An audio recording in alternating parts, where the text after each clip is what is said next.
Ladies and gentlemen, boys and girls, welcome to the ESR Tugas PHSR Praga Champ Round 8 finale at Zandvoort. Hope you brought us Zandvoort. I am very attractive, and with me as always, the man so pretty they call him the Brona Lisa, Michael Magus. Oh, I feel very, very flattered by this intro. That is, as per usual, not exactly true. So pretty. We're here for the finale at Zanvoort of the Praga series. Byron in the intro said, whatever a Praga is, it's a Czech race car. There you go. That's your answer. Is it the Praga? Is it the Caribbean vehicle? Nope. Eastern European's finest, which means it's crap. It's a lot of, it's made out of tin foil and inks. Now, in defense of Eastern European car culture, it does mean that it's incredibly reliable. It will break down a lot, but you can fix it with a rock and a hammer. I believe they are. We're running the one-cylinder steam engines. They'll run forever on whiskey. All right, everything seems to be working pretty good. Let me know in the chat, guys, if there's something not working well.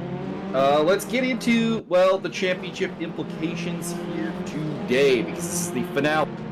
We come into the day with Antonio Costa leading the championship by 14 points over Bertrand Barrier, with Max Simmons a further 3 points back. Now, Simmons does have an advantage over the other two.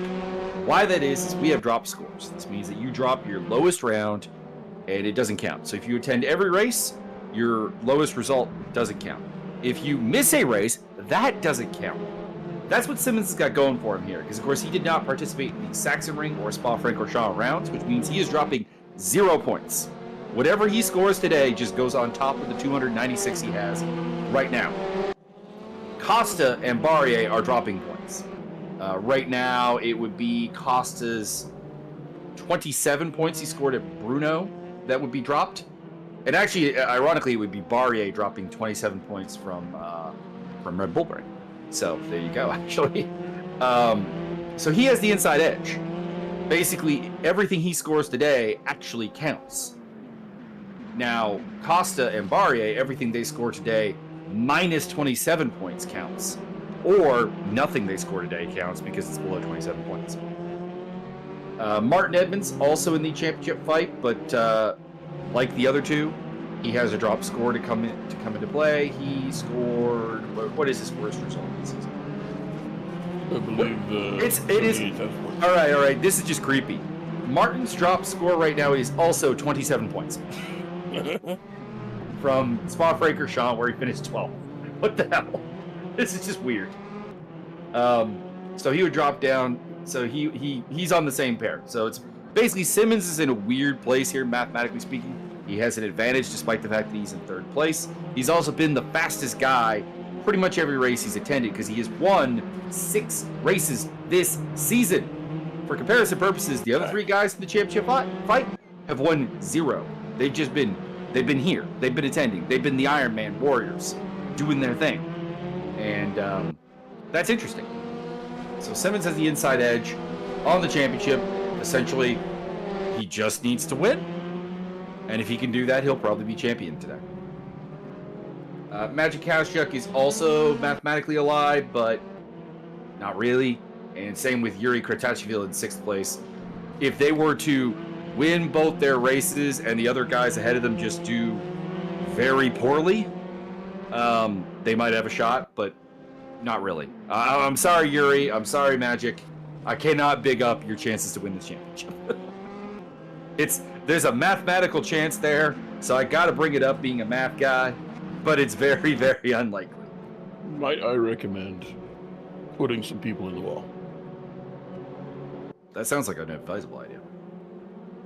Otherwise, we've also got the AM Championship to discuss. No, we don't. I take that back. Yuri is the AM champion. 2nd place, Fotis Zizoglu cannot catch him. So that is out of the equation.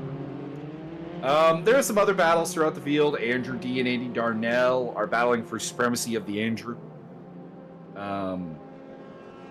Steve Davidson's also kind of in that fight. Josiah Jerome And Fotis Zoglu and Alfonso Alexandre and Rene Ermer and Adam Komorowski are all fighting over 10th place in the championship, that mythical top 10 spot. And further down, there's other battles going on, but that is about it. We're looking at basically a 4-way fight for the championship. Max Simmons has the inside edge of it right now, but Antonio Costa is the leader at the moment. Magic Kashuk currently is on pole position, followed by Antonio Costa, Bertrand Barrier, Andy Darnell up in 4th place. Wow. Also a very tight field. Martin Edmonds, Andrew D, and Adam Stewart, 7th place. Max Simmons down in 8th. Adam Komorowski and Raul Valoria, your top 10. Mauricio Delgado, Steve Davidson, Yuri Kratachvili, Timo Ryder, Scott Nick, and Mauricio Julian are the other guys in the mix. I really should have actually had the Google pronunciation do Kratachvili for me again, because apparently I've been saying it wrong. He said so in my preview video for the holiday race, which, you know what? Segue. Coming up, ESR and Race Day Watch present the 2023 Holiday Race, Saturday, December 16th at 3 p.m. Eastern Time. That's 8 p.m. GMT. We will be doing live commentary. It'll be you, it'll be me, it'll be Byron, we'll be there. It'll be Assetto Corsa GT2 racing at the famous Sebring track in Florida. I believe it's in Florida. If Sebring's not in Florida, I'm gonna get in trouble. I believe it is. It's in the Bahamas. Oh, well, that would be very interesting. It's in America at the very least. I know this. The GT2 cars are very, very fun. It's going to be interesting. There's going to be big prizes. It's too late to get in, I think. Although if you approach Scott, Nick very, very nicely, maybe you can offer him things. I believe the qualifying was done like 2-3 weeks ago. Well, they have allowed 2 drivers to compete that did not qualify. So protest. There is a possibility you could get in on a reserve capacity still. I do not know. But anyways, that is what's going on. And yeah, we got some good stuff coming up. It's going to be a fun time, I'm pretty sure. And you could join us here on the YouTube, if nothing else.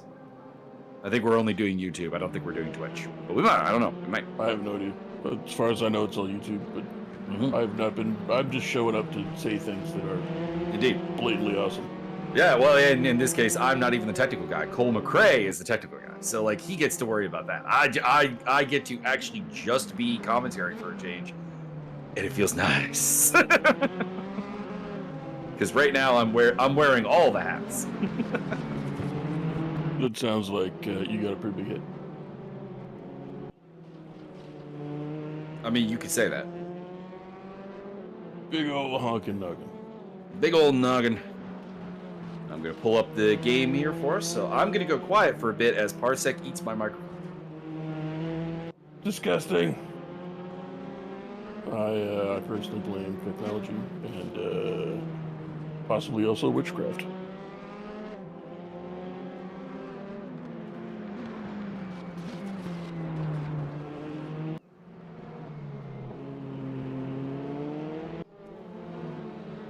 Always got to remember to do it the proper order to get my microphone back.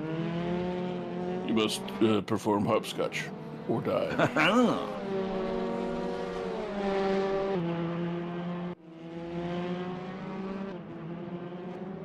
Cash check up in first place. It's really tight, though. I don't think we've seen the top 9 be within a second of each other yet this season. This is very interesting that no one's really pulling away. Zanvoort is seems to be the magical recipe for like some really, really tight action. Costa's fallen down to 5th place. We also have a couple of new faces that you may not recognize, although we do recognize. Mr. Josh McLaughlin. A man of famous stature. 3D speed veteran. Actually, I think he's tall. Not like you tall, but like tall. We've got him in the field today. I could have sworn there was someone else new, but like at the same time somebody left, and that might have been the person. I believe it was Scott Nick. No lap time yet from Josiah Jerome, so we're waiting on that. Scott Nick is currently on a very good lap, and he's going to move from 18th up to 17th. It's a tight grid. When you improve a second, you only get 1 spot. Max Simmons has got a good lap going on here. He's 0.46 behind at the end of the second sector, and it's going to be a top 10 time, I'm pretty sure. Yep, 7th place for the championship hopeful. I would say the odds-on favorite to take the title. There is Josh McLaughlin. He's got a good lap going. Wow, 1.143. I used to be a rival with this guy. I don't think I could keep up with him anymore. And well, I mean, it's not really your fault. You had to have both legs removed after the incident. The incident, yes. Oh, bad third sector by McLaughlin. Actually, does not improve on his lap time. Had two really good first and second sector. Andrew D doing the same thing here. Could move up a little bit. Probably should be top 5, assuming he hasn't made a mistake through the third sector. But third sector is make or break on this lap. It's actually deceptively tricky. And indeed, Andrew D can't get it done either. Relatively short lap here at the beaches of the Netherlands. It's bugging me now. I need to look up where Sebring is.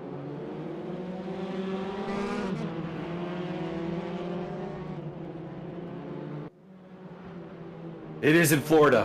Thank you. I remembered correctly. In Florida, therefore, it's at least 3 feet above sea level. The city of Sebring, Florida was settled in 1912 and incorporated as a city in 1913. It has a population of 11,379 and is most famous for the motherfucking racetrack that is right there. Yeah, it's literally things it is known for, sports. The major sporting event in Sebring is the annual 12 Hours of Sebring at the Sebring International Raceway. Martin in chat requests singing. That costs extra. I mean, I think Martin is joining John Barker in my singing fan group for reasons undetermined. Let's see here. I'm gonna read off some lap records at Sebring here because why not? The LMP1 record is held by Kamui Kobayashi, 1 minute 41.8. That is the fastest lap of Sebring ever. Also, I'm a big fan of Kamui Kobayashi. He is every Japanese stereotype in a Formula One race car driver, and I appreciate that. Is he the guy that wrecks other cars? No, that was Yuji Ide.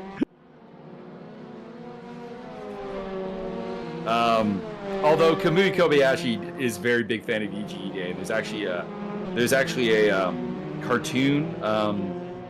If anyone's ever watched the Formula Mini series on YouTube, it's basically a cartoon version of all the races. There's one where Fernando Alonso's getting chased down by Kamui Kobayashi. Yuji Ide appears, and Kamui goes, "My God!" And then Fernando Alonso's Mini is just like, "Yeah, self-destruction."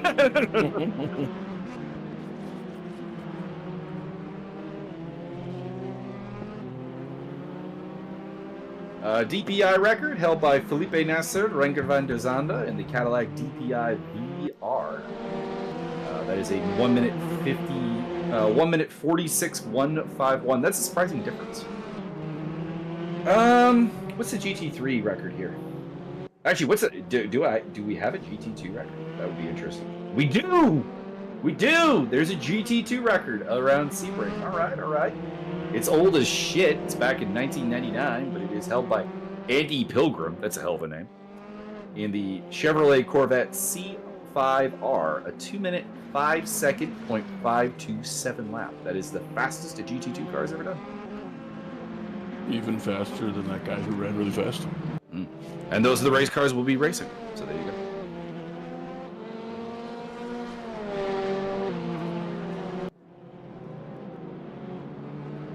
I've been informed that everybody that has ballast is in the top 6 in qualifying right now, and that is correct because it would be Kashchuk, Edmonds, Barrier, Costa, and Simmons. The top man with no ballast is Andy Darnell. Josiah Jerome goes 8th fastest. Come on, Josiah, you got no ballast. It's time to take it in. Otherwise, we're going to load your car up with weasels. Martin is providing me with ballast numbers. Why does Max have the most ballast? Costa's technically the lead. I guess the ballast was figured out before the drop points were taken into account, which I do believe Simmons was on top of that time. So 50 kilograms for Simmons, 35 for Costa, 20 for Barrier. Edmonds has 10, and Magic Kazchuk has 5.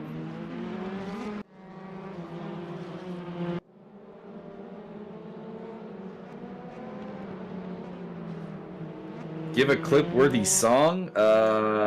Martin, you don't record my clip-worthy songs. You literally just had one that sounds terrible. You put it on the Discord. I know my singing always sounds terrible, but like you can't even make out the lyrics in the one that you recorded.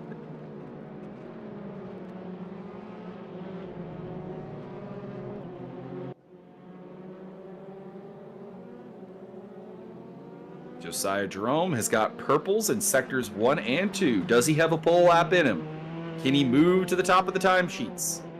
We go and find out. Will he get the grape soda prize? A lot of people have been really, really fast through Sector 1 and Sector 2 and have just not been able to put it together in Sector 3. He's got it! Dang. Pole position for Josiah Jerome. Mind you, we got 13 minutes to go. God damn it, Martin. He's fired.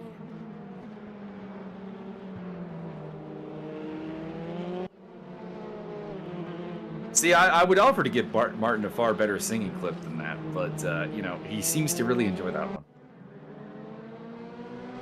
I believe you should just give him the bait and switch and prepare him for your next singing adventure and then just play,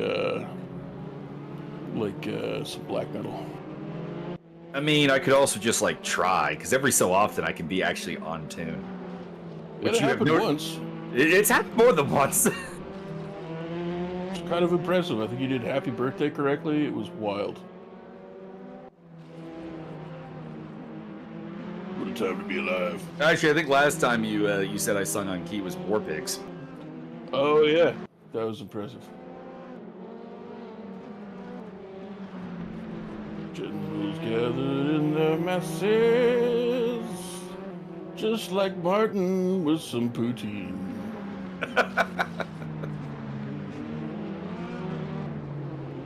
Andy Darnell putting together a good line. He goes pole! I didn't think he had pole there. Dang. But he is there. Vic Vegas joined the circle. We're up to 20 cars. He went darn fast. He did. He did. I know, Martin, I know you enjoy my singing because it's horrendous. No one enjoys my singing for any other reason. Josiah Jerome, by the way, taking pole position back by 0.006 of a second. Pretty solid lap there by Andrew D. Moves him up into 6th place. We have 9 drivers separated by a half second. This is incredibly impressive. This is tight.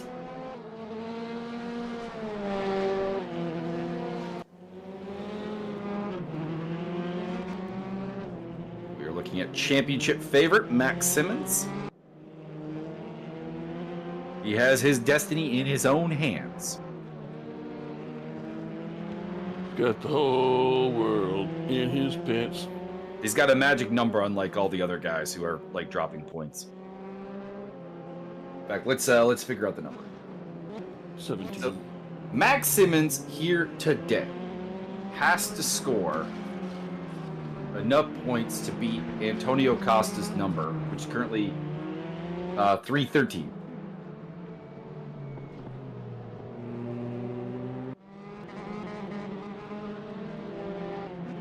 So he's got to score 313. He's got to score. He's got to get up to 304. If he gets up to 346, he is the champion, which means he needs to score 50 points today.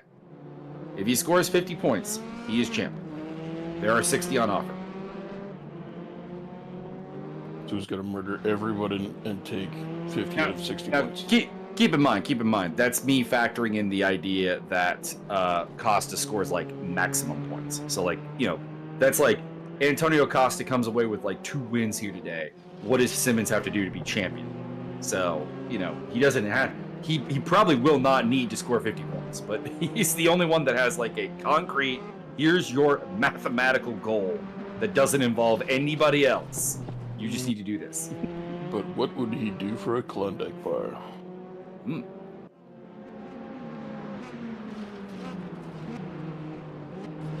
Rick Martel with 2 personal bests. And not quite able to improve on his position there at the line.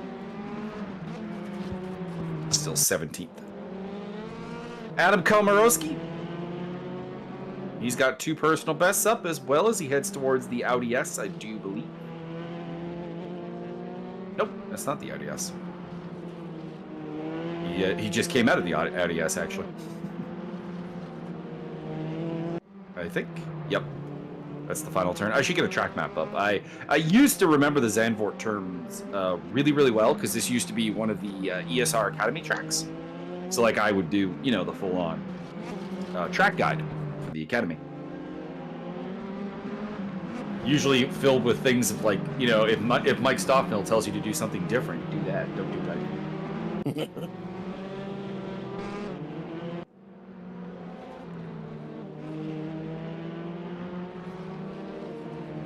Alright, so the track map here. Turn 1, Tarzan Blotch. Turn 2, Gerlebach. Turn 3, Hugenbach. Then we get Rob Slotmaker. And then finally something that doesn't have botch in it. Shivak. Masters Botch. Botch 9. Botch 10. Hans Erzbach, which is also known as the Audi S, Kumho, and the Ari Lewandijk Botch. I assume Botch just means morning in Dutch. What would it say? Or turn?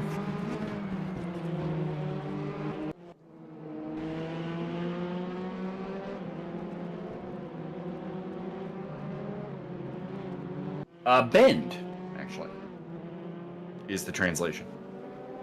Mr. Bend. James Bend. So Rob Slotmaker Bend. There you go. Sloppy Rob turn. Or Tarzan Bend. Tarzan will be the main overtaking zone, obviously, on this track. It's famously so. I mean, obviously. Well, it's just set up for that. It's where, like, if I were to talk about, like, ESR Academy races here, I don't know, probably something like 75% of the overtakes occurred at turn 1. This track is not known for a lot of overtaking opportunities, but kind of like an area where there's a lot of this track. You're just kind of getting through the best you can to set up for an overtake at the zones that are actually available.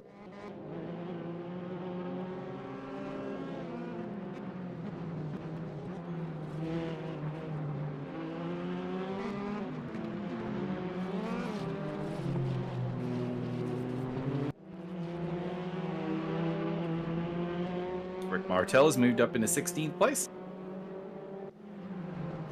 Good old Brick Martel. Got 20 cars on track right now. Or in the server, I should say. 19 on track. Adam Komarowski Adam Komarowski just goes out of the pits. Magic Cash Truck comes in. So we're back to 19.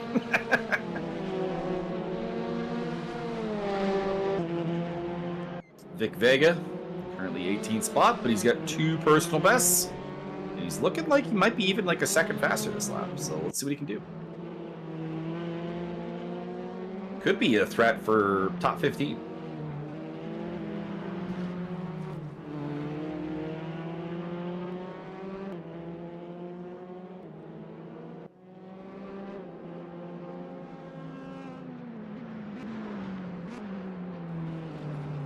Mr. Victor Big, you are now in 93rd place. He does, in fact, go 15th quickest. I see the future. I predict it. Andrew D with the purple first sector and a very good second sector. He's only 8 thousandths off a pole right here. But he's got to put this third sector together properly as he makes his way through Ari Lewandijk. And that will not be an improvement.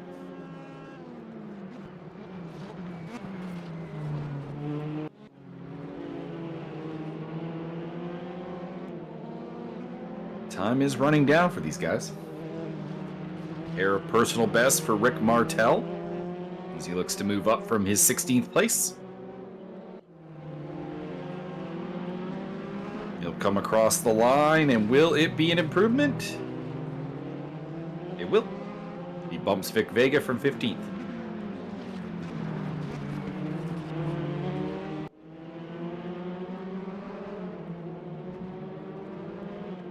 Purple second sector for Bertrand Barrier.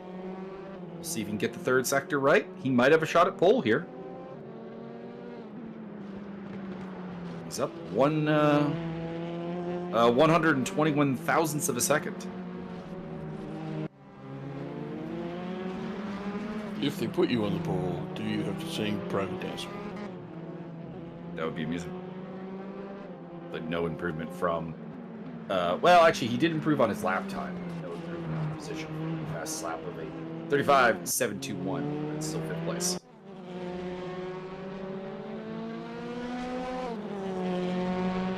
Josiah Jerome on pole position by just 6 thousandths of a second. He would love to improve on that. That is very, very close. That is alarmingly close.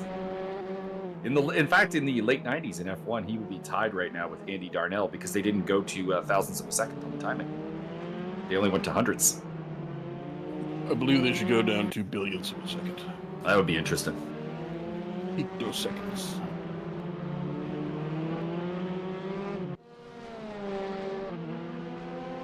There, of course, was a three-way tie in the late 90s for pole position at a Formula One Grand Prix. 3 people putting up the same time to a hundredth of a second, although Josiah is leaving no doubt right now. He's got 2/10 on his best time, although he did make a mistake there. Coming out of the Audi S. You have Tobias the Theoretical Wolf, a.k.a. Tobias Thirst Maestro, in the chat. The Thrustmaster! In Thrust we trust. Having an excellent season for the Las Vegas Blackjacks. Hitting over 330 with 50 plus RBIs and 15 home runs. Doesn't quite have your numbers, Byron, but he's up there. Well, I mean, it's hard to be humble when you're hitting 700 and getting on base twice as many times as you actually have at-bats, but you know. Although your 20th home run has been taking a long ass time. Not my fault. I watched you miss or just not even swinging 8 things yesterday. I don't think not swinging is the problem. I think in those specific instances, Adam Komorowski ruining that lap. Wah. I think my problem with you is swinging at things that I shouldn't be swinging at. Correct. Things that are way too low. Yeah, it happens. Way too low, and way too inside. Well, the new ego settings, I've noticed that their pitchers have a lot more late movement on their pitches than they used to. No. Andy Darnell with a purple second sector. That would be a problem. That appears to be something that, I had never really particularly broken down, as you increase ego, what becomes actually more difficult. I think that's the thing, is that the breaking balls from the pitchers at higher ego, the break comes way later. So you're prepped to swing at this pitch. It's that's going to be right over the middle of the plate. And then you swing and you miss, and you look at it and you're like, that was a foot inside. Terry said in the chat saying one day he would have to join the racers in one of these races. I would encourage that. The more racers we have, it's fun times. The more carnage there is. The more action there is. We always like more cars. All right, Josiah Jerome here in this championship deciding finale will start on pole. He has no hope to actually win the championship, but he can definitely he can definitely take a dump in the punch bowl. Andy Darnell will start second ahead of Magic Kashchuk. Martin Edmonds is in 4th place. He's your first actual championship contender. Bertrand Barrier, also in the championship hunt, will start 5th. Andrew D 6th. Antonio Costa, who leads the championship right now, is 7th. Max Simmons, the odds-on favorite to win the championship, will start from 8th. Ahead of Josh McLaughlin, Yuri Kratachvili, the AM champion, Steve Davidson, Adam Stewart, Raul Valoria, Adam Komorowski, Rick Martel, Vic Vega, Mauricio Delgado, Timo Ryder, Scott Nick, and Mauricio Julian. That is the full lineup for the race here at Zanvoort. So Byron, who is your pick for the championship? Who you got? Mauricio Delgado. I believe he will destroy everybody, sabotage their cars in the pit lane, things like that. It's the championship racing, not the championship of charcuterie. So. He is the champion of enjoying himself. He is the winner. He is the 15-time champion of the Chorizo Cup. Correct. Although we don't put him in cups. It's the trophy day. What do you want me to do? The chorizo platter.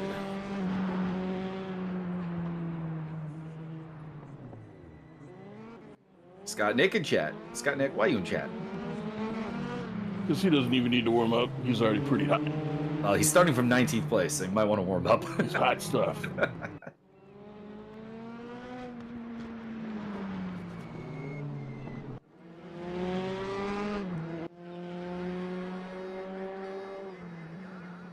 We've also pimped out the race day watch stuff already. We'll do it again at the end.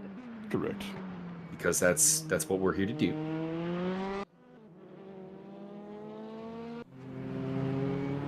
We've let them know that you are susceptible to bribes, and therefore That too. we are susceptible to kickbacks as well. I mean, we are definitively our commentary is influenced by kickbacks. Let's be honest.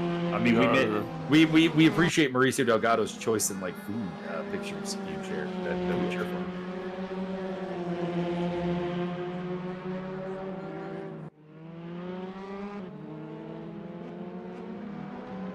Also, of course, Scott Nick should go back and watch my my stream from back on Tuesday for Super Mega Baseball because it was the Chuck Action Hour. Because he was doing everything. He was robbing people out in right field. He was slamming home runs. He was driving in runs, scoring runs, stealing bases. It was a hell of a stream. And then he went to jail for stealing all the bases. Still having a great season. He's, I think, second in MVP voting right now. Behind the supercharged pitcher Bishop Thompson, who is like, I don't even know who I would compare Bishop Thompson to in real life. Like there hasn't even been a pitcher in MLB history with the stuff Bishop Thompson's got.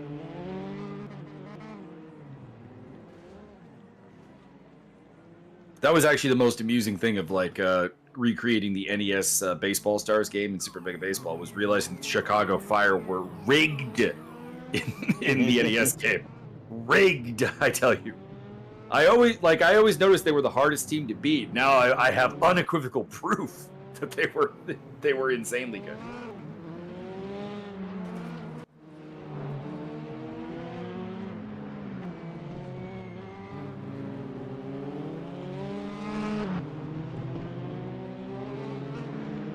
Like it's so much that like I don't even know what the second best team in Baseball Stars was. It's like Chicago, and then it's the Moneyball scene. There's the Chicago Fireballs, then there's about 50 feet of crap, and then there's. I believe the second best team was the Vancouver Grizzlies. Was not the Cobras, I can say that much.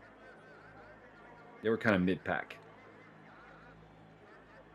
What about the St. Louis Oilers? There was no St. Louis team. What about the Barbados Bad Boys? No, that has potential. I could do like a Caribbean series in Super Mega Baseball. That'd be interesting. Every game would be canceled due to a hurricane. That would be a pretty funny running joke.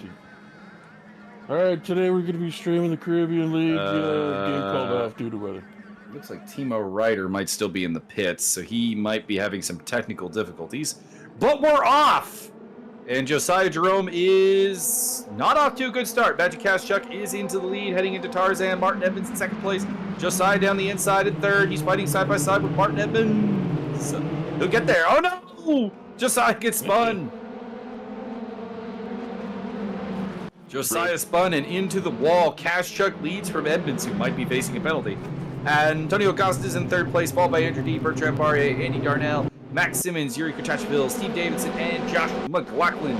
That is your top 10. Jerome rejoins at the back of the pack. Raul Valoria in 11th place, battling with Adam Komorowski and Josh McLaughlin.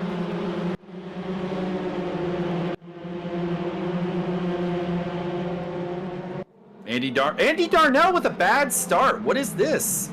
Andy Darnell has historically been one of the greatest starters in the Pragas in this series, but he's gone from second place back to sixth. That's a bit weird. He's your big dropper outside of, well, Josiah, obviously. Adam Stewart also a pretty poor start. He's down to 17th after qualifying in 12th. Word on the street is that Josiah did that on purpose just to give himself a challenge. Your big winner at the start, Antonio Costa, who started this race in P7. He is up to P3, the championship leader. That's Adam Komorowski into the wall. R.I.P. Vic Vega running in 13th place. Komorowski will rejoin at the back of the back.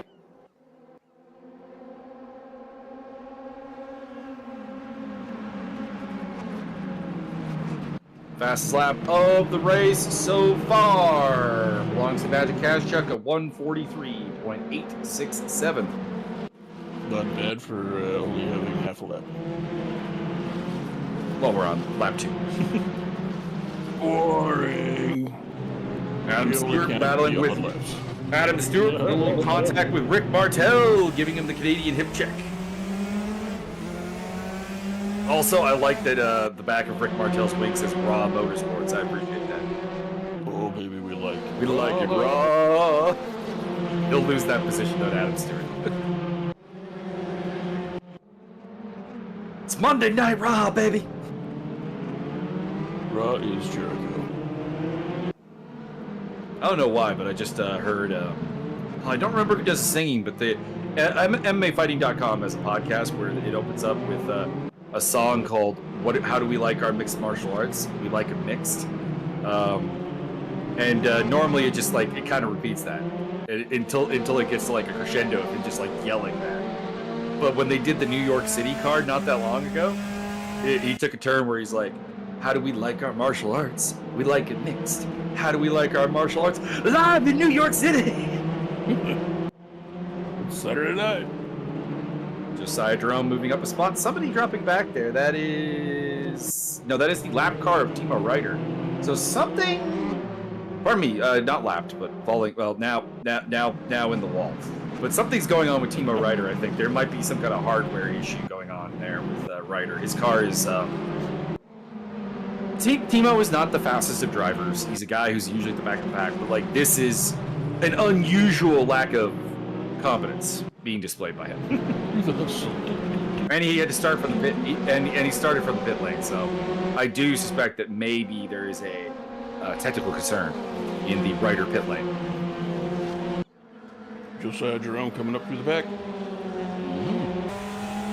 Still leading the race, Magic Cash Check as we hop on board with championship contender Martin Edmonds, currently in second place. We have 2 races today. This 20-minute race and then a 40-minute race will follow it up. So the big points are in race 2, not in race 1. We'll see what happens. It's an unusual way of doing it. Normally the big points are in race 1, and then race 2 with the reverse grid is the sprint race, which usually produces a lot of different winners, but they have elected not to go with that in this series. Costa still in 3rd place, Andy Darnell 4th. Championship watch has Barrier in 6th and Simmons in 7th. So Max Simmons still the man in the driver's seat, championship wise, but not having a great first race. Although he is up a spot from where he started. He started the race at 8th and is up to 7th. Although that's really just Josiah falling backwards in the field. Could be worse. He could be on fire. Your big climber, Byron, is a man that you are a big fan of. The big climber of the day is Mauricio Delgado. He is up 5. He's up 5 spots to 12th place. Let's go, Mauricio. Andy Darnell on the attack against Andrew D. These two are battling in the championship over the rights to call themselves Andrew. Not really. But if you're in a ball match, it's just interesting that one of the fiercer battles in the top 10 is between Andy D and Andy Darnell. As Delgado picks up another spot, that was Raul Valoria, I think, off the track. And Adam Stewart picking up a spot over Valoria. I think it was Valoria, who left the track and has dropped back to 14th position.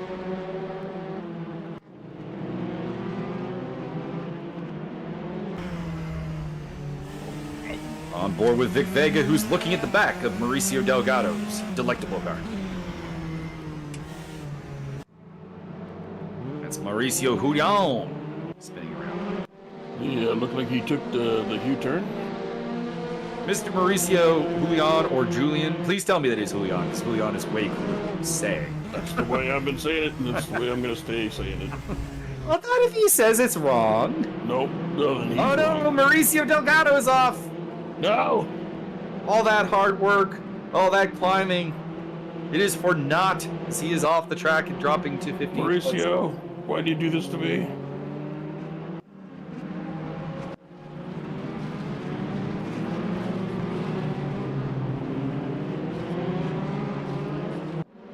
I've been betrayed. I feel like that's a strong word. On board with I Max. have been mildly inconvenienced. That is more correct.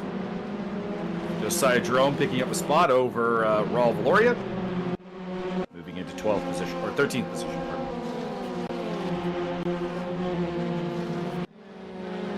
Andrew B running in 4th.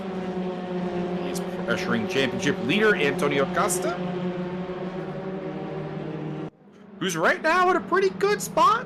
He's only behind one of his rivals, that being Martin Edmonds.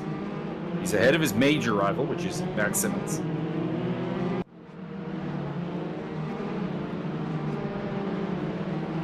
Simmons being trailed by AM champion Yuri Kartachvili. Kartachvili? I think it's Kartachvili. Yeah, that's the way it's spelled. Gratosville. Gratosville. Boy.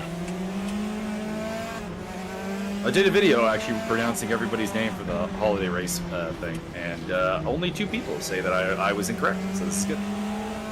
Please tell me it wasn't Adam Stewart. No, it was Yuri and an individual that we have not done before, but I believe is of Romanian heritage, Voina Liviu. You took a pick to find time to leave you, Lucy.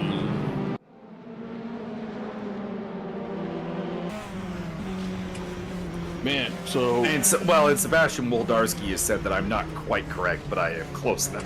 I believe it's pronounced Sebastian. So I was coming home from the parents' house. Dad drove me home. This is like a couple weeks ago. And Kenny Rogers was on the satellite radio. And they're like, oh man, I haven't listened to Kenny Rogers in forever. Went out and tracked me down a greatest hits package of the Kenny Rogers when I got home. Fucking had like 21, or no, it was like a 49 song compilation. Didn't have like 3 of his biggest hits. What are you doing? It's a weird one. Very strange. It did not have, it's like the best of the Foo Fighters not having My Hero. Yeah, it was like, it didn't have Ruby, it didn't have, Coward of the County, and it did not have... Or my Offspring's greatest hit CD not having Staring at the Sun. Well, I mean, it's a really good song. They got better. It's one of my favorites, honestly. Very slow-moving car there. Adam Stewart's going to get up the inside of Vic Vega. That happens That will to be me all the 11th time. place. It's like, I'll grab the greatest hits package, and then I'll add 2 or 3 extra songs that I like better. Yeah, no, I mean, I'm being more facetious with the Offspring one, because I know Staring at the Sun wasn't a big business dealer. But my Foo Fighters CD of their greatest hits literally does not have My Hero. What? I don't understand. Did they also leave off Monkey Wrench? Monkey Wrench is also not on there. That is dumb. Like, My Hero is the reason I know who the Foo Fighters are. There goes my hero. It's like that and Learn to Fly. Those are like the 2 songs that brought me to the Foo Fighters camp. I prefer the Pink Floyd Learn to Fly. Which is a completely different song. Yes. Honestly, it's not an endorsement of either song. I'm just saying, like, these are the Foo Fighters songs that were on the radio in my youth. Like, what? How is My Hero not on this album? One of the most iconic drum lines of all time.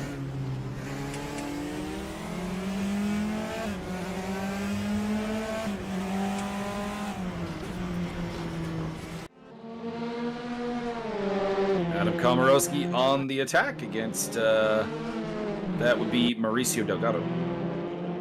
He's going to get past him. Bertrand Barrier moving very slowly. That is not good for his championship hopes.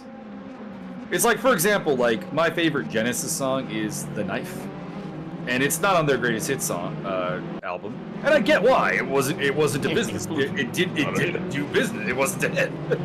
It just is my personal favorite. Mm-hmm. And every youth pastor's favorite song, Invisible Touch. Invisible Touch is track number 2 on the greatest hits album. Track number 1 is Turn It On Again. Weird. I'm not really sure how they ordered the tracks. This doesn't seem to really be any logic to it. It's not by album because No Son of Mine is like away from the other hits from its album. And it's not chronologically because the singers change and then change back. Bertrand Barrier, another spin. This is not good for Bertrand's hopes. Adam Stewart coming around. Oh no! Oh boy! Josiah Jerome in the wall again. Double challenge. He came up to Bertrand Barrier and just wasn't ready for that car to be sideways. I think he's going to drop. Probably not right to the back, but he'll probably only rejoin ahead of Ryder and Huyon. So Kavchuk still leads by one and a change over Edmonds. Costa still third, D fourth, Darnell fifth. Simmons is up to sixth. Cartucciaville seventh. Simmons' promotion is because of Barrier's spin. Davidson's ninth, or pardon me, McLaughlin's eighth. Davidson ninth. Stewart's up to 10th. Bertrand Barrier 11th. Then it's Valoria, Vega, Komorowski, Delgado, Martel, Nick, Jerome, who's had a really rough day, Ryder, and Huyon.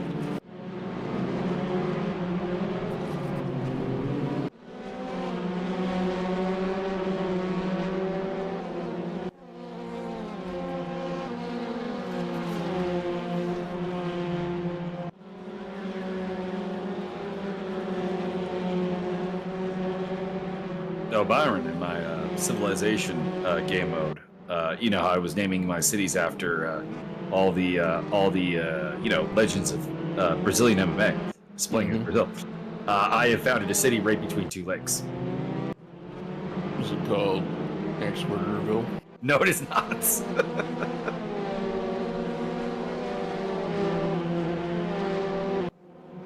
Andrew D. trying to get up onto that podium, but he doesn't seem to quite have the ability, the speed, that final little bit. Although he's pulled away from Darnell nicely.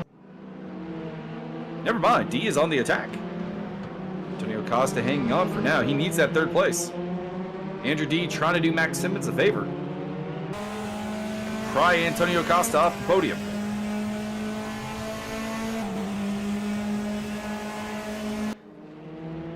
Nope, Barrier off. Bertrand, you're making it really hard to sell your championship hopes here. I mean, hope springs eternal, just like his car into the ground. Andrew D now under attack from Andy Darnell, so Costa is back D into Darnell. The fight for third or fourth place is back on. Mauricio Huyon off the track somewhere.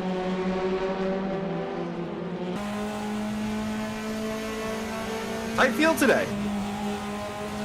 Like a Toyota.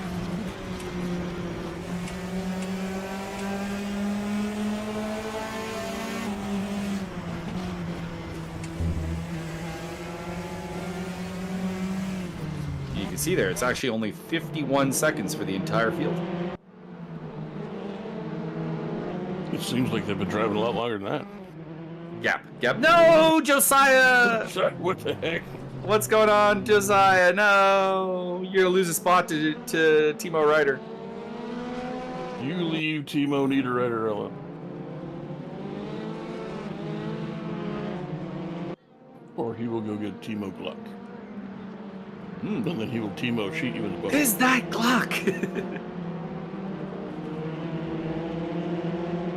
Timo Glock, the most random famous Formula One driver of all time, as Adam Stewart has a spin around there, and Raul Valoria picks up spot. I can't think of anybody else in F1 history who's as famous for like just one moment than Timo Glock. The only reason I know the only reason I even know he exists is because his name is Glock. I figured as much. Freddie Fox and his 2 Glocks. He's famous for basically giving Lewis Hamilton his first championship. At the season finale of 2008, Felipe Massa had crossed the finish line thinking he'd won the championship because he had beaten Hamilton by enough to be champion. And randomly on the last lap, all we get is the commentator going, "It's that Glock!" Because Glock was going really, really slowly and Hamilton passed him on the championship. Because Glock was on the wrong tires. Toyota had made a... oh, man. It was one of those mixed weather races. Sounds like a Ferrari issue. So Glock was on... Well, the problem was if they had come in, they would have like dropped it down the back and they didn't have the pace. They did it with both cars. And they both scored points. They both had like good results on that day. But it was just that like no one had really realized that Glock was on the wrong tires and was losing like seconds a lap to Hamilton. Like it's one of those things that like with hindsight, if you just go back in time, oh, Adam Stewart, you just go back in time, it was obvious Hamilton was going to catch him past Glock.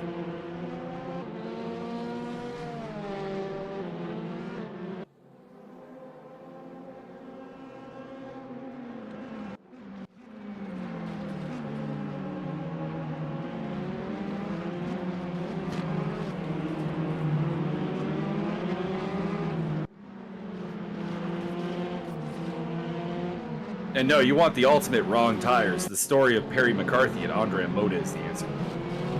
All right. Hexagonal tires on there. All right, Perry, go out and run around there.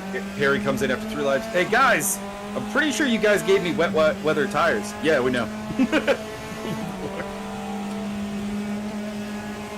There's a great theory that the owner of Andre Moda was literally trying to kill Perry McCarthy so he could put another driver in the car. Because he tried to replace McCarthy twice, but since he'd already used up his legally allowed non-emergency driver changes for the season, the FIA wouldn't let him. It sounds like a win-win. You get that insurance money and you get a new driver. Or the personal best, when they took a healthy part off of McCarthy's car, put it on Roberto Moreno's car, and put the broken part on McCarthy's car, and sent him out there, and he comes back and he's like, "Guys, I don't think the transmission's really working." "Yeah, we know. That's the one Roberto broke."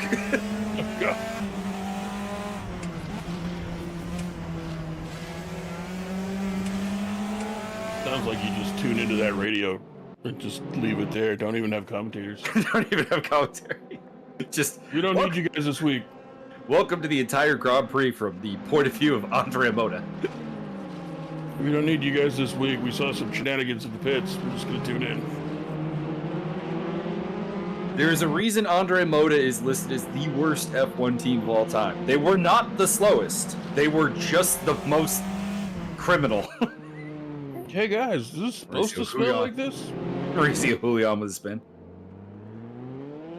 So we're on the final lap here. Magic Cash still in the lead. We're going to take, I want to say his first win. Yep, it would be. Actually, he's never been on the podium in this series. So that would be a first. Martin Edmonds taking a solid second place by the looks of it. And Antonio Costa helping his championship hopes out with a third place. If he hangs on against Andrew D, who we are riding on board with.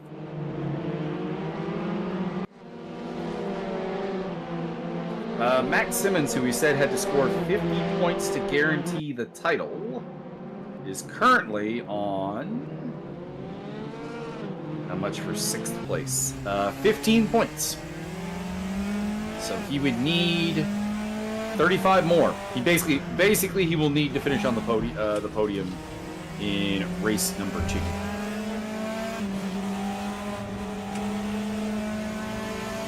Yeah, first or second would do it. Or third, yeah. So Max Simmons, if he takes a podium in race 2, will win the championship. Pending, obviously, any penalties, any Any thoughts, any concerns from the steward? Didn't really see much in the race worth talking about, although obviously there will be a review of the Josiah Jerome Martin Evans contact. Adam Komorowski comes across the line in 12th place. And speaking of Josiah Jerome, there he is in 18th place. Can he overhaul Scott Nick here in the late stages? Probably not. Maybe. No. There's the finish line. Scott Nick finishes 17th ahead of Josiah Jerome. The pole sitter finishes in 18th place. Mauricio Julian will bring up the rear. A valiant effort.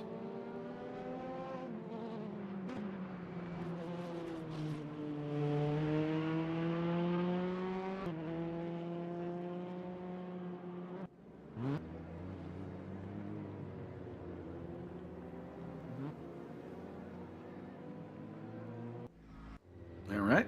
Here's your final results from race number 1. Magic Kazchuk taking the win. Josiah Jerome getting the fastest lap, but that is little consolation, dimming down to 18th place. Martin Edmonds, Antonio Costa will round out the podium, followed by Andrew D., Andy Darnell, Max Simmons, Yuri Kretashvili, Josh McLaughlin in his debut, taking home 8th place ahead of Steve Davidson and Raul Valoria. Then it is Bertrand Barrier, whose championship bid might have just come to an end. Adam Komorowski in 12th, ahead of Vic Vega, Mauricio Delgado, Adam Stewart, Rick Martel, Scott Nick, Josiah Jerome, Tobias Ryder, or Timo Ryder, pardon me.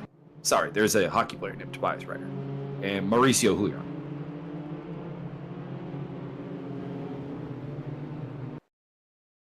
I forget what the reverse grid is here. Reverse grid. Reverse 2. Top 8. It's a bit weird. So I think McLaughlin will start on pole. That'll be interesting. The guy really racing for nothing but personal glory. And Funyuns. I will probably have to rejoin the server here, so let me hunt down the password.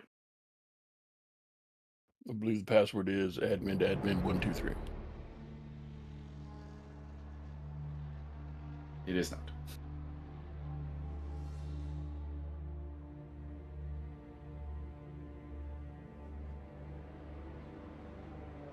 Getting that choppy audio. Which hopefully is, as per usual, probably not going out on the stream, which is nice.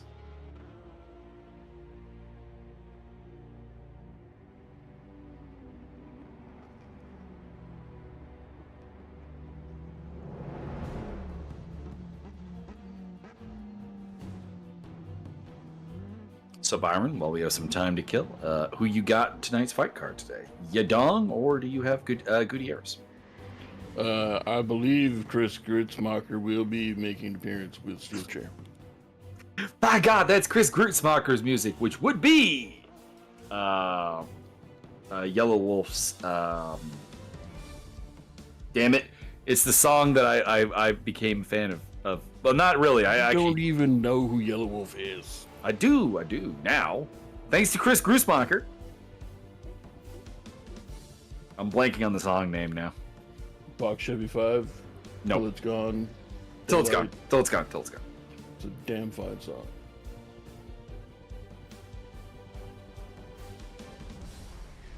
I was going to say I could sing a bit for you, but, you know. No, you can't. Probably wouldn't actually help.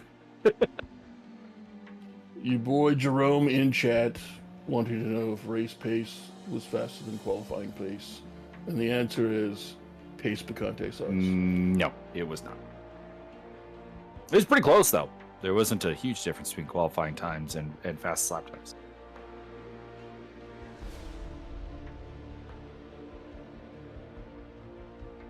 All right, we are joining the server.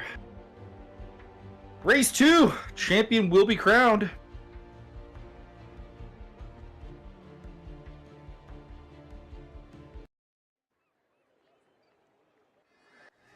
We're in the middle of a warm-up here.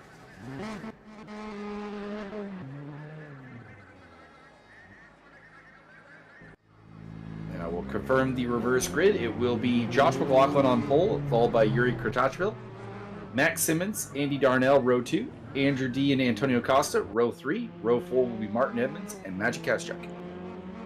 And then everybody else where they finished. We've lost somebody. We're down to 19 cars. Scott Nick said he wasn't going to do the second race. No, he's still in there. Oh, well, I don't know. So if we're losing him as well, we'll be down to 18. He is one of the 19 in here. It's Mauricio Julian. We lost Mauricio. No. We lost Mauricio number 2. New Mauricio. So we'll be down Scott Nick as well. So that'll put us down to 18 cars.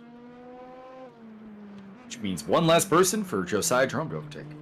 On his way to traumatic victory. Correct.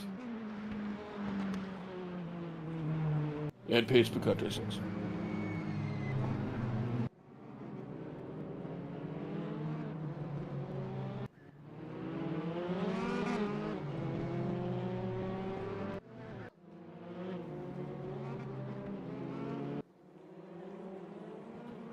Bagel, was your haircut successful today? While we have a break, I'm gonna go get a glass because I'm getting tired of using this straw that doesn't reach the bottom of the bottle. Just drink out of the bottle. Nobody else is there. Except for the sleep paralysis demon.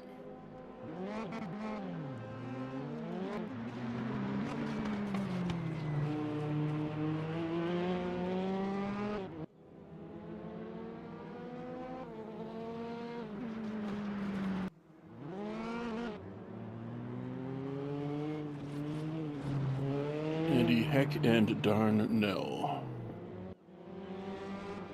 As for why I can't drink out of the bottle, it has been highly recommended by my dentist because I have the implants at the back, and also I have a gigantic rebuilt tooth on the other side that I should really just do everything possible to get pop away from my teeth. Oh. They replaced that thing with a big old moose tooth. Well, I've had for the entire time you've known me, I've had implants for part of my teeth. So I've got a couple of implants, and then on top of that, I have a tooth in the back right side that had to be rebuilt because it cracked along the gum line. Got to replace the head and reseal everything and check the. The thing was is that the tooth was otherwise healthy. Like the root was the dentist was actually quite amazed that the root was like fine, that there was no pain, that there was no infection, that there was no nothing. So instead of doing what they originally thought they were going to have to do, which was a root canal and then a crown, what ended up being done is they just basically rebuilt the lower part of the tooth. But of course that that's still an area that has some some flaws and might cause problems in the future. So it is best you gotta just put a freezer bag around the tooth and protect from everything. All right, here we go. 18 cars. So yeah, we did lose Scott Nick as well. No, Scott. Should grab Scott. Josh McLaughlin leads from the pole. Here we go. That would be an idea. Ooh, somebody out there on the grass. I don't know who. Into the first corner, Josh does have the lead, so he's got a solid start. Max Simmons in second, Kratachville in third. So that's a good start for Simmons. Simmons just needs to finish on the podium. And he will be your Praga champion.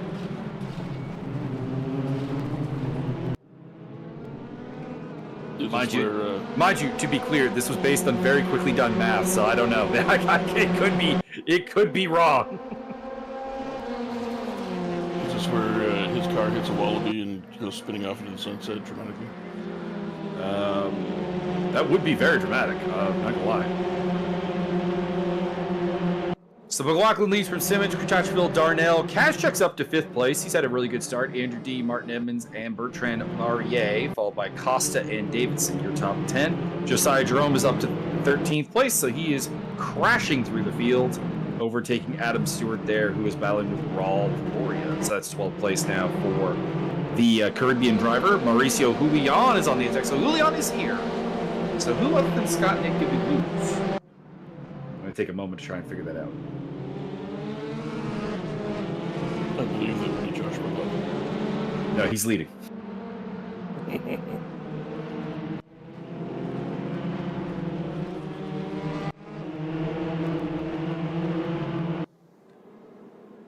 Well, I don't see. I'm honestly much not sure. soft meal out there. He's not.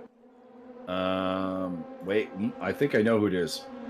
And it's gonna break your heart. Is it Mauricio Delgado? It's Mauricio Delgado.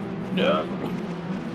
We are short one. Mauricio Delgado. Josiah Jerome overtakes Vic Vega for 11th place. Side-by-side action between Kurtacheville and Darnell for 3rd place. Darnell pulling ahead. Mauricio Delgado gone to that big charcuterie platter in the kitchen. Contact. That's Mauricio Julian off. Somebody else involved. Oh, you know what it could be? Delgado is here. It's doing that thing where it's only showing 18 cars on the tower. Yeah. There's an extra car not being displayed. Oh yeah, there he is. So It's empty at this. Yeah, I noticed he popped up there after the contact, and now you can't see Mauricio Julian anywhere on the because he's in 19th place. Get both Mauricios to tag team up on both Andrews. I mean, I'm taking the Andrews on that one. Sorry, guys. Wow, probably. Ricky Mauricio Delgado trying to go side by side with your boy Rick Martel. Trying to go around the outside. Gonna get sprayed in the face. Getting the inside of the Audi S. And that's a brave overtake. And Martel actually, I think, kind of went off track there because he's quite a ways back now.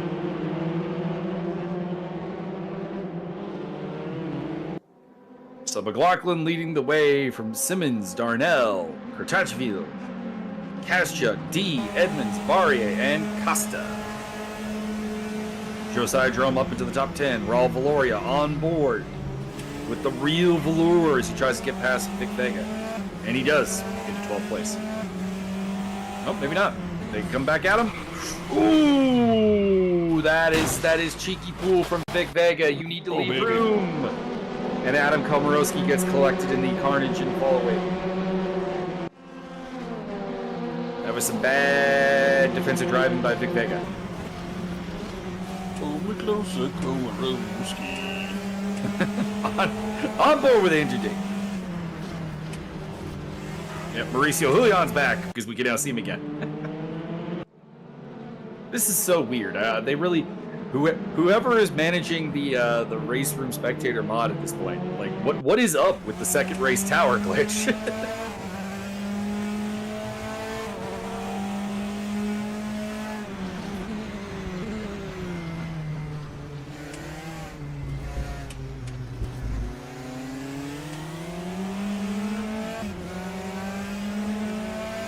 On board with Max Simmons, who's right now in a position to win the championship. Doesn't really have to fight with Josh McLaughlin.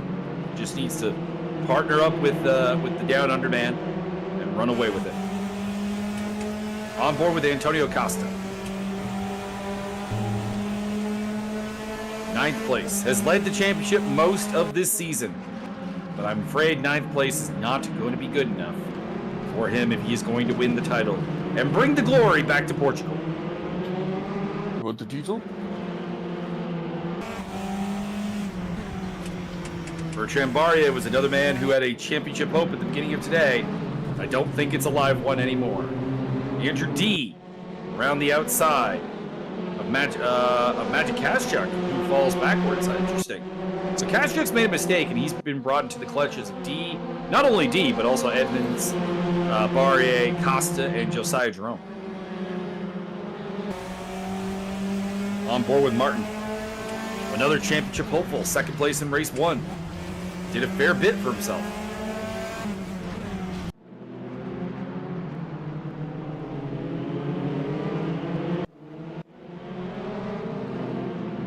Edmonds trying to get around the outside, can't do it. I'm going to take I'm going to see if changing some of the settings with the tower actually fixes it. Change it into the leading tower. Yeah. No, doesn't seem like it. Bertrand Barrier trying to get past Josiah Jerome, although repassing Jerome with an aggressive move, moved up from 10th to 8th there. And Adam Stewart picking up a spot over Vic Vega. Costa back to 10th. Steve Davidson also now in this fight as well. Kill him, Steve Dave. On board with Antonio Costa again.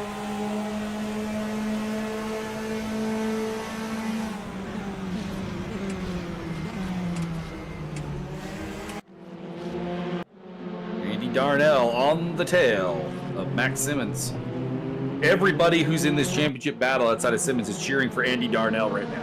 Andy Darnell has never had a bigger cheering section at the track than he does right now. Because they need him to overtake Max Simmons to keep him from the title.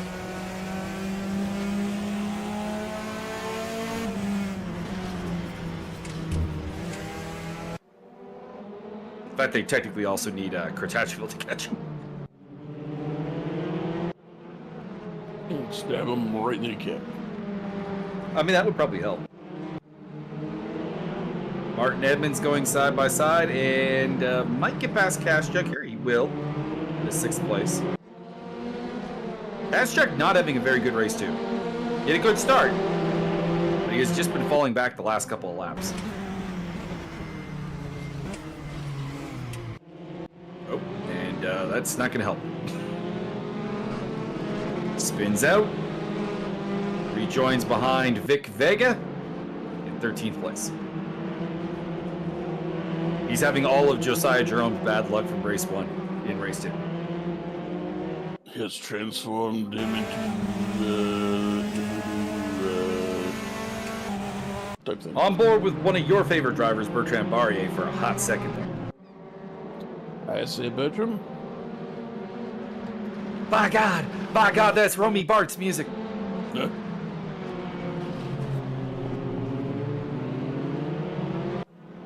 Shout out to Roman Barthez. Come race with us, boy. We enjoy your antics on commentary. It's definitely an exciting time.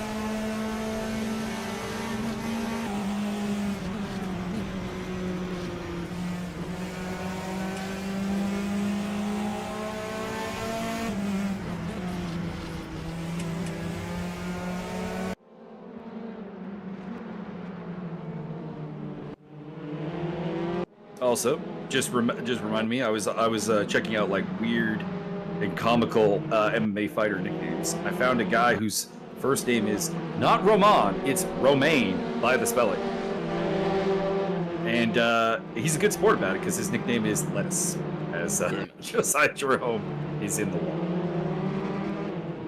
Should have gone with like iceberg or something. It's Romaine Lettuce Gonzalez.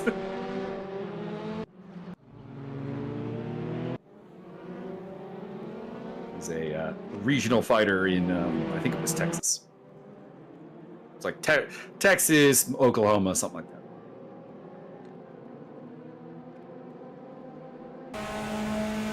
Andy Darnell looking to go around the outside of Max Simmons, and he will. Now, mind you, Simmons doesn't have to fight hard for that 2nd place. 3rd is good enough. It'll do it. He just needs a podium. Timo Ryder running behind Rick Martel.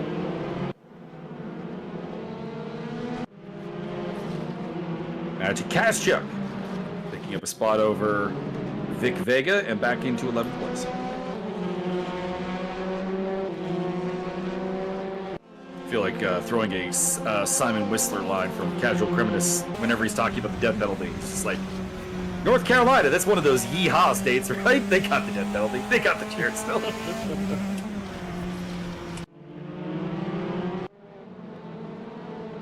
Simmons in 3rd place.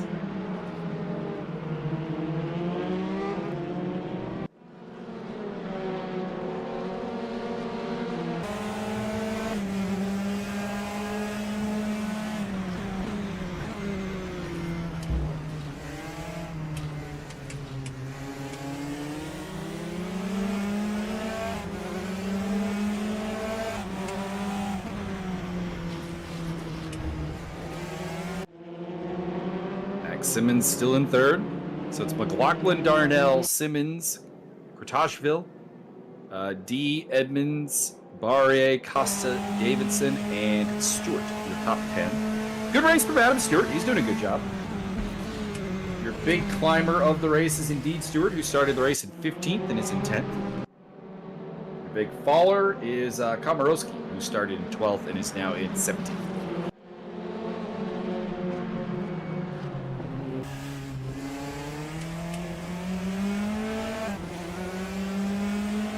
Be nice to see Andy Darnell bring home one really good result here to finish the season, because he's been phenomenal at starts all through this series, and he's had these moments of brilliance, but he's not really put the whole thing. He's not really put the whole thing together. And it would be nice to see that. Well, I believe eventually cocaine wears off and he just kind of goes to sleep. Hasn't had a podium this series. His best result is a P7 at both Spa-Francorchamps and Brno.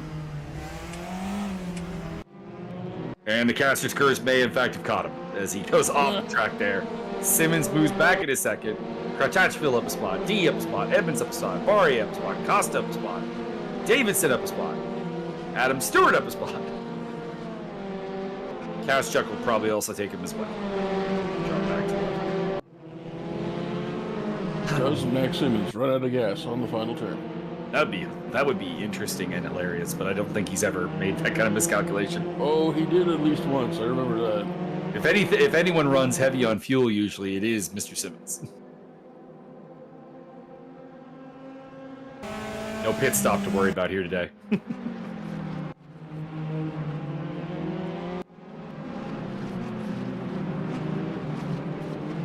It's totally happened to all of us at some point. We've made a fuel miscalculation. We've gone a little too aggressive. Something's happened. Huffing too much of it before the race even starts. Mm-hmm.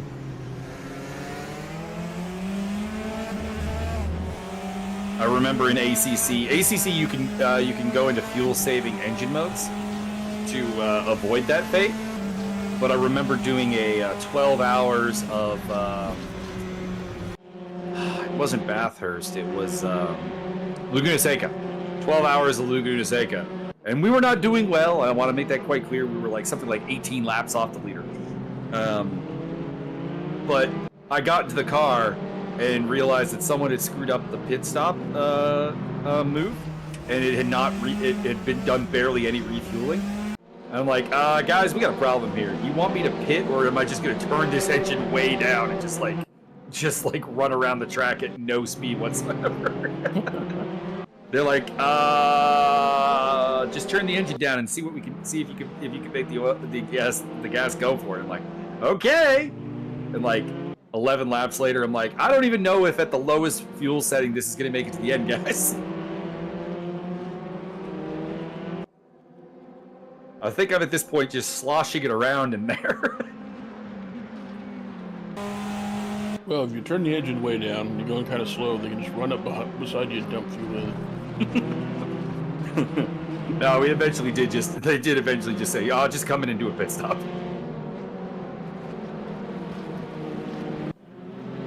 Wound up with too much fuel at the end as a result.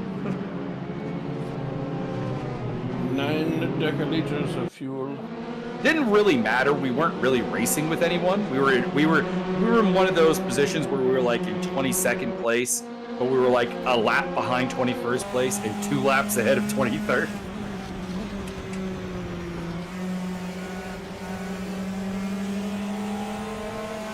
In fact, it turns out that we didn't even realize that the car in 23rd place was literally running around without a front end for like the end of the race. Because there was they're like, there's no sense in fixing it.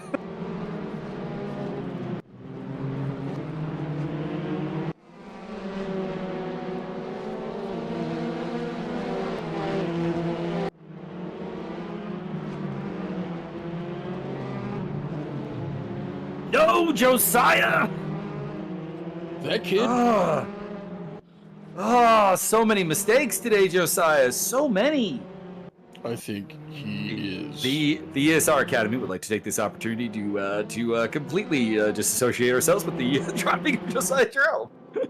He did say earlier on Discord that after playing as much R Factor 2 and iRacing as he has, that Raceroom, I believe he said, quote, feels weird. Yeah, it'll happen. It'll happen.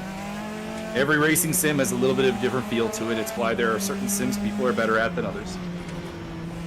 And certain ones that are worse. I am the best at being the worst at all.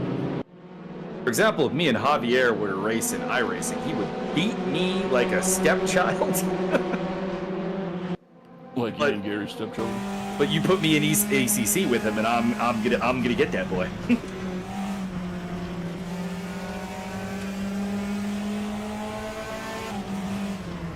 Andrew D in 4th place, looking to get onto the podium. He's been on the podium a couple times. Had a 2nd place at Nürburgring, 3rd place at Slovakia Ring, and at Spa. We'd love to make it a 4th. Slovakia. He's got Martin Edmonds on his tail, as well as Bertrand Barrier and Antonio Costa. Technically, everyone is. Well, tail is usually reserved for like a couple of seconds. Like I would say that Steve Davidson, who's in the backdrop of the shot there in the silver car, he's not really on the tail. Depends on the length of the tail. Long, man. I was waiting for that. I knew it was coming. Cash check goes around the outside of Adam Stewart and takes 9th place.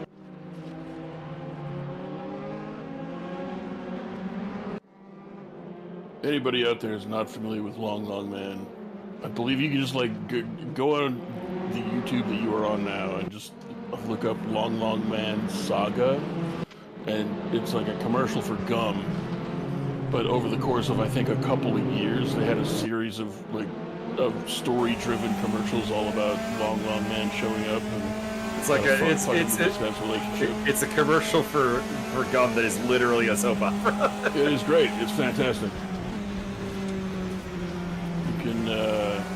You can watch the thing and not buy the gum. It's fine. We won't judge. We do not judge. But you will walk around for the rest of the week just singing Long Man. Bertrand Barrier trying to get up onto Martin Edmonds here. Battle of proper French versus Canadian French for 5th place. Tabarnak. Levez la main.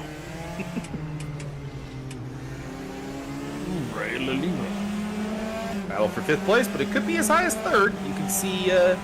You can see Andrew D and Yuri Kratachville right ahead. Antonio Costa on the back end of this battle, along with Steve Davidson getting closer. And of course, the man they probably need to worry about is the guy back in 9th place, Magic Cash, race 1 winner, who's got pace. Mauricio Julian giving the wall a hug. Walls of Jericho? The walls of Jericho. Break down the walls! Break the walls down. Down.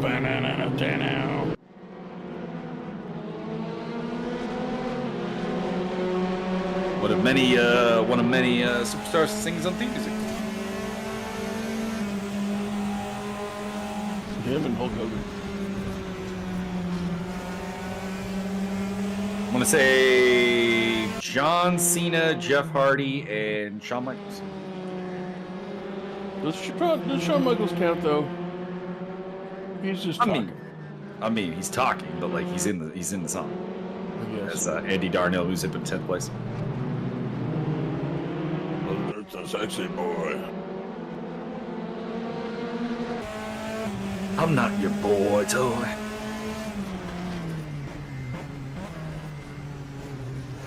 Andrew D getting very close.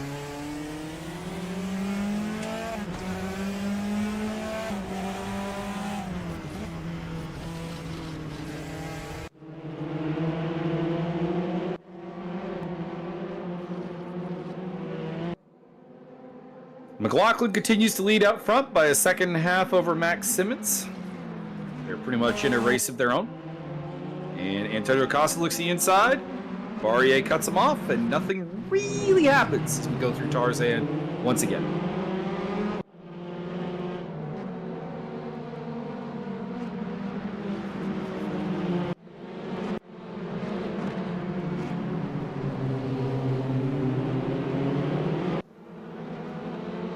Steve Dave now properly in this fight at the back of the pack there.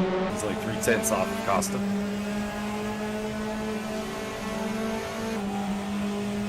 Kind of interested what times Kazchuk is doing in relation to them. Not blowing it away. A couple of tenths per lap.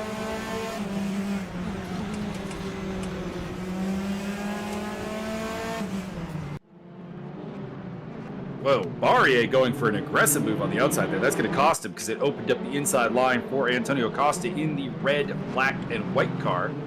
He's now going around the outside, but he'll have the inside line through the Audi S, which is kind of where this kind of will finalize. Barrier versus Costa, side by side for 6th place. Here we go, into the Audi S. Costa takes a little bit too much curve, and Barrier somehow emerges from that in 6th place. He was in big trouble there, and did an excellent job there as Adam Komorowski picks up a spot over Rick Martel.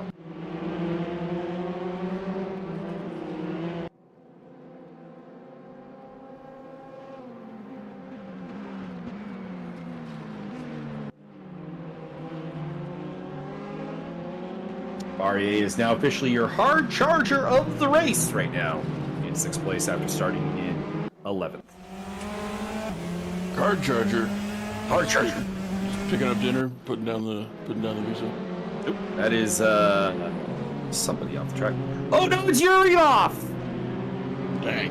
I was trying to think of who had the red and black car. One is Rick Martel, but that is obviously Yuri Kratashvili. Dropping backwards in the pack, he was on the podium, and no longer. Andrew D will take that spot. Edmonds moves up. Barrier moves up. Costa moves up. Davidson moves up. Kazchuk and Darnell.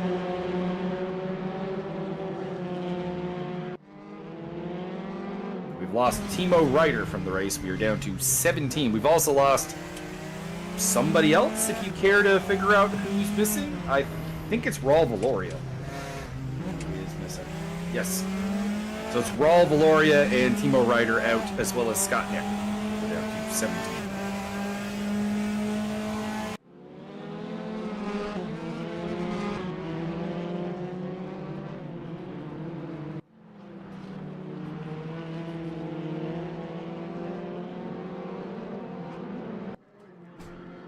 Ryder's in the pit lane, so we don't get a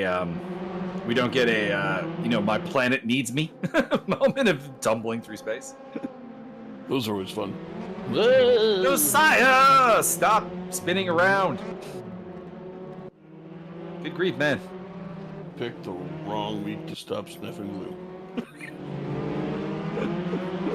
You're gonna lose a spot there to Komorowski, I think. Well, maybe not. Raceroom is kind of famous for its dirty tire physics being a little bit ridiculous, but I guess he's managed to get it back up to speed.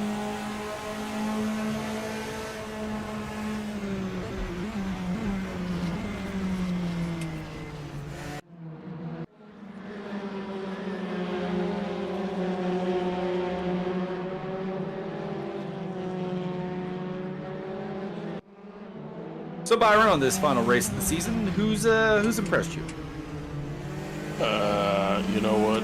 For inventing the triple axle in cars, I gotta give it to Josiah Jerome. I'm personally fairly impressed with Josh McLaughlin, who I don't know what his experience is like in these cars, but the Pragas are not exactly like hot, you know, commonly raced cars in Raceroom. So for him to come in here in this series and do as well as he has today is quite impressive. As Antonio Costa barges Bertrand Barry out of the way and takes 5th.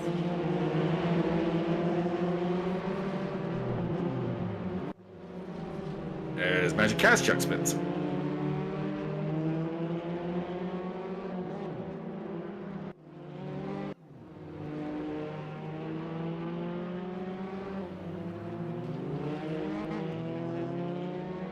It's a cursed day for that number 84 livery, I think. Josiah Jerome and Magic Kazchuk having a number of spins, and Bertrand Barrier, who is also in that livery, having some problems as well. Kazchuk side by side with Mauricio Delgado. He will retain 12th place. Adam Stewart overtaking Yuri Kratashvili for 9th. Bertrand Barrier is on the attack once again, trying to get 5th place back from Antonio Costa. He's got Steve Davidson right behind him.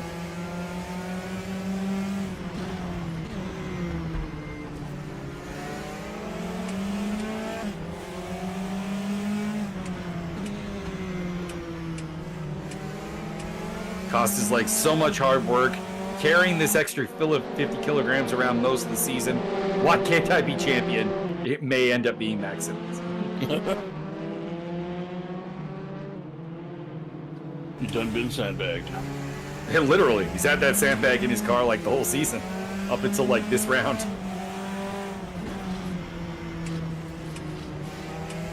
I think he literally led the championship from round 2 until last round.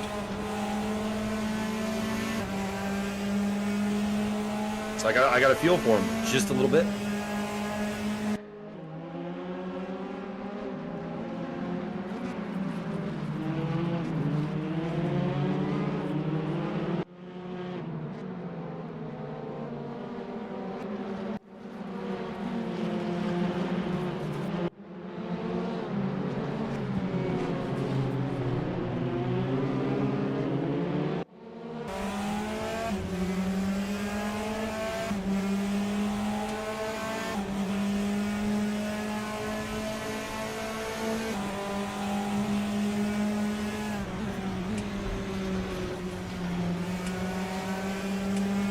Barrier still looking for a way into the top 5? I mean, just probably should be better at math. I can count to at least 5, maybe even 6. There's a lot of math in racing, sir, but it's not quite that simple. Oh, my bad.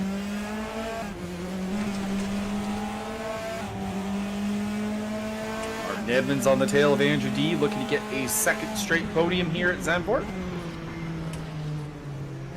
Try to keep his very limited title hopes alive.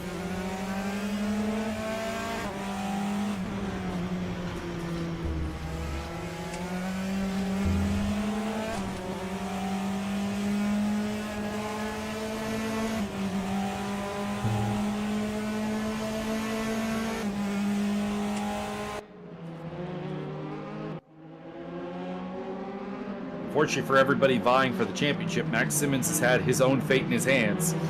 And he's going to do it, it looks like. We got 10 minutes to go, 10 and a half minutes to go, so there's time. That 2nd place he currently is hanging on to and is pretty comfortable in. Would be enough.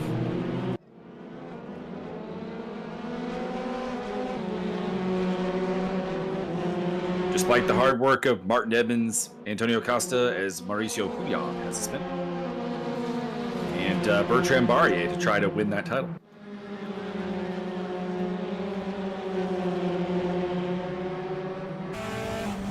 When is Bertrand gonna launch the grappling hook? Deploy the grappling hook. Deploy the blue shell.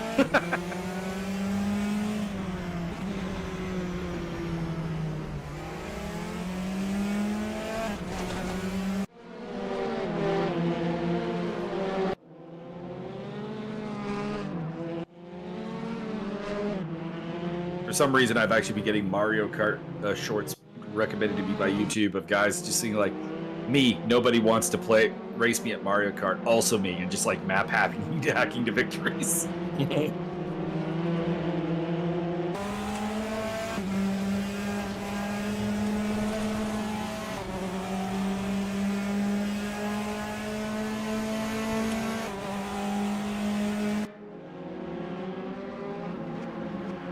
Mario Kart, the only game that I was on the N64 back in the day that I was actually the best at, my friends. The only one. So because if they try to beat you, you grab the cartridge and smack around with it? Well, that would be every game. Fair enough. I got my butt kicked at Super Smash Brothers. Mario Golf was a bit of a crapshoot. We seem to be actually really, really equal at that game. Josiah Jerome going around the outside of Mauricio Delgado. Trying to take that 12th or 13th spot. And he will. Mauricio looking at him like, didn't you pass me like 10 laps ago? What the hell happened?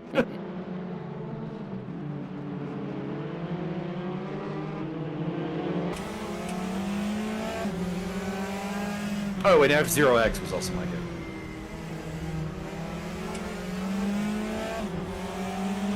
Introducing XCOM with you. And Excite Bike. Excite Bike. It was a good game. Mm-hmm. Very good. Enjoyed it a lot.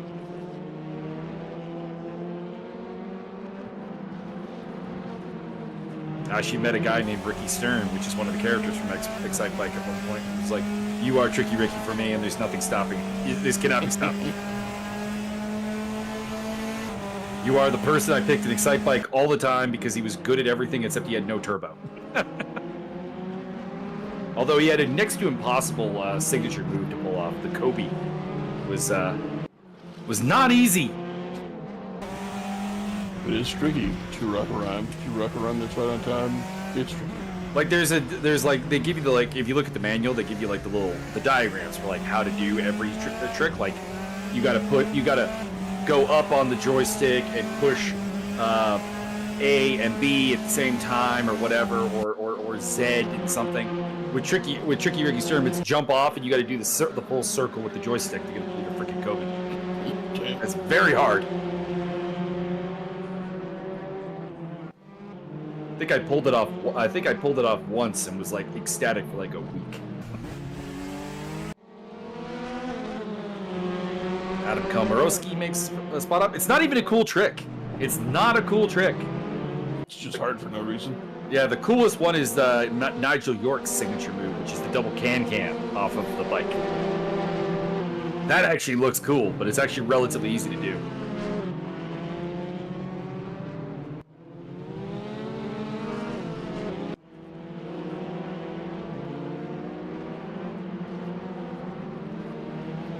That being said, if you pull off a Kobe in the stunt mode on Excite Bike 64, you win. Like, there's just not... There's just nothing else anyone's going to be able to do.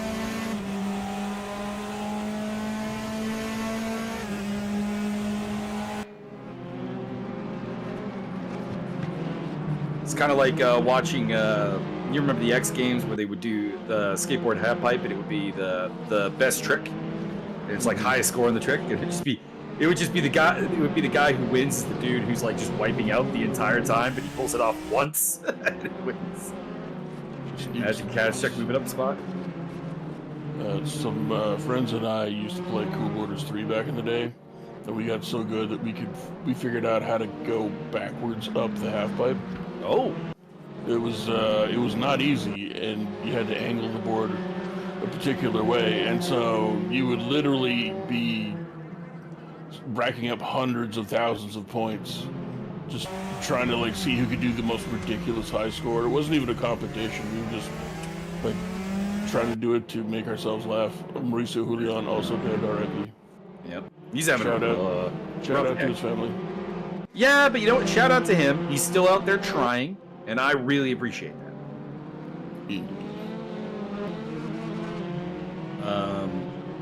The other, of course, best trick game is, of course, Tony Hawk Pro Skater, where we had one friend who would just beat us without even trying, so he had to play as Rodney Mullen all the time. This Rodney Mullen's character in the game is not good. If you look at his like stat bars, they're all just terrible. Well, it's true to life for Rodney Mullen is he's good at street style. Mm-hmm.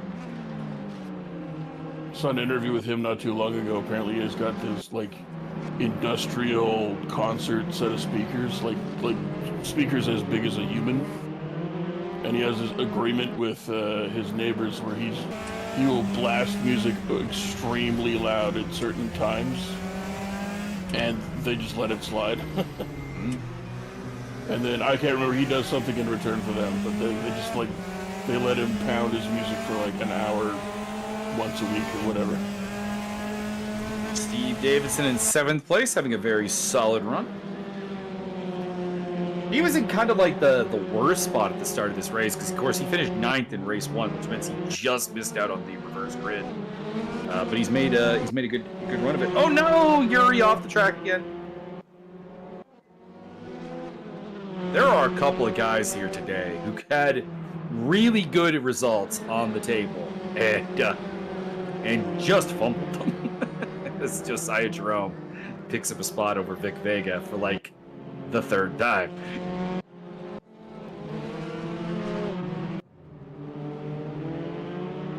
Magic Cash check going around. And Josiah Jerome is up into the top 10 again, Byron. Huzzah.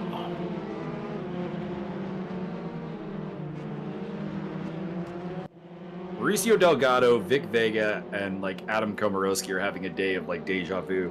And Rick Martel, I guess, as well. It's like, wait, why are you passing me again? How'd you end up behind me again? Skills. What's that in this case? I would say like kind of lack of skills. Wow. Lack of consistent skills. There, how's that? I think he's just so stealthy. He's doing it just to mess with. Speaking of consistency, Steve Davidson, we are on board.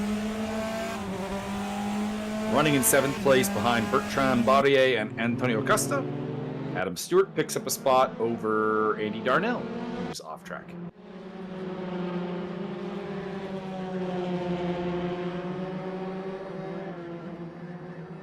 Time running down here, we are less than 2 minutes to go.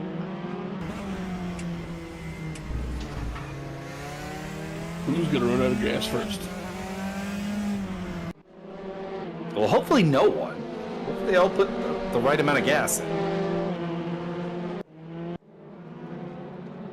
Andy Darnell going back after Adam Stewart. By the way, kudos to Adam Stewart for having the only unique livery in the entire field. The only guy running that car. I know exactly who I'm looking at every time he's on screen.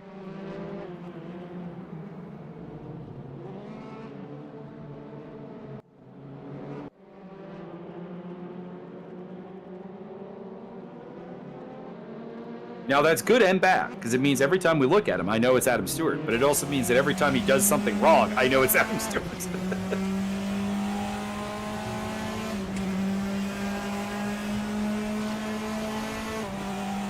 Oh, he's made a mistake here. Darnell's got the inside line into Tarzan. This should be the overtake. Heading into... Well, no, maybe not. Maybe. Nope. Held up a lot of volume there. Just want to see if this is going to be the last lap. Probably not. I think McLaughlin will get across the line before the zeros hit. So we'll ride with him here for a little bit. As that is Max Simmons right behind him, who would, kind of love to stand on the top step of the podium before winning his title. Interesting enough, Andrew D has caught up to them a fair bit, so... Yeah, Simmons and McLaughlin have a really bad last lap, both of them, down in the, not terribly, but, notably off their pace. So I imagine a mistake was made by both men, or one man, and the other one got caught up in it. One man. They're still 3.5 seconds up on D and Edmonds, though, so they'll be fine. In a world where one man makes a mistake. Checkered flag coming out. Actually, by the way, I thought we were going to get another lap after this, but no, Josh McLaughlin is going to win ahead of Max Simmons. Andrew D is on the podium, followed by Martin Edmonds. Antonio Costa, the man who tried really hard to be champion, but will end up probably second place overall. Bertrand Barrier ahead of Steve Davidson. Andy Darnell will hang on to 8th place ahead of Adam Stewart there in the green and the black. Josiah Jerome finishes in 10th on a day that he probably had a race-winning car. Vic Vega in 11th. Adam Komorowski comes home ahead of Mauricio Delgado. Pardon me, that's Mauricio Julian in the background. Yuri Kratashvili will finish this race in 13th place ahead of Magic Kazchuk, two men who probably were hoping for more. And then behind them, it's Mauricio Delgado and Rick Martel. There you are. We lost Scott Nick, Timo Ryder, and Raul Valoria along the way. McLaughlin gets the win. If Martin can get on really, really quick and apply the standings, we will tell you the championship winner, although I'm pretty sure it is Max Simmons who takes it home. We'll find out. I believe he was disqualified for sandbagging.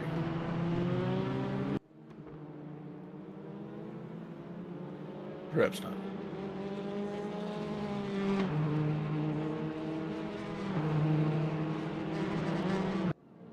We'll just let the standings have their time in the sun here. We'll do our quick race day watch pimp. And if Martin gets on to apply the standings.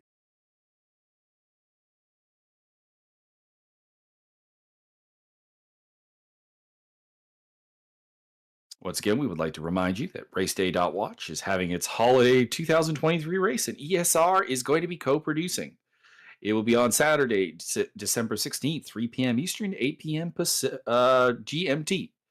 Yours truly, Michael Baggas, and my partner in crime, Byron. Say hi to the people, Byron. Hello.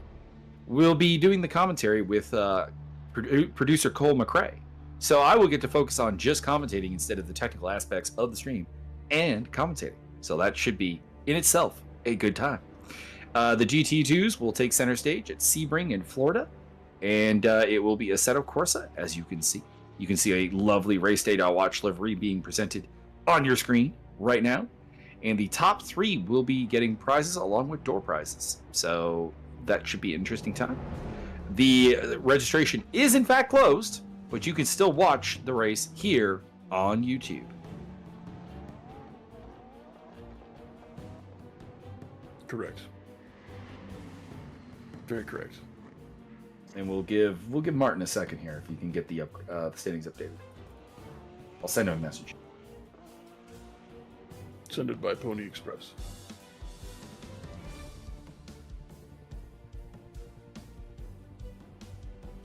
I would like to declare myself champion of the series. Thank you very much.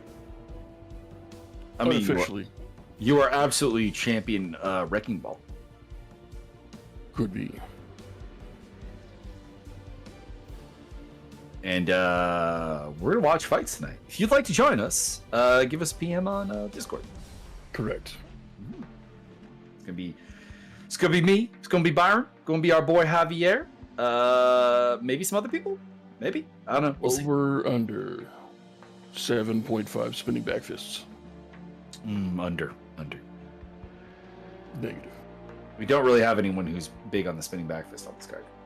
Over under 3.5 spinning front fists. No. Damn.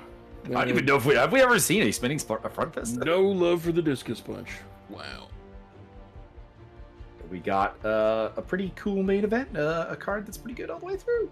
So I'm looking forward to the first fight between Rayan Dos Santos and Talita Alencar. Because they're both atomweights who should be not fighting in the UFC. Because they don't have atomweight. But they'll be fighting at 115, which is known as strawweight. And the weight class above that is, of course, beverage weight. Well, that would be flyweight, and then bantamweight, and then featherweight. Featherweight being the one that really doesn't make any sense whatsoever, because feathers don't weigh more than the chickens. Yeah, why is a feather more than the chicken? That feels like that should be reversed there. Anyway, everybody make sure to purchase my new book. It's a Star Wars fan fiction called Operation Ewokey Freedom.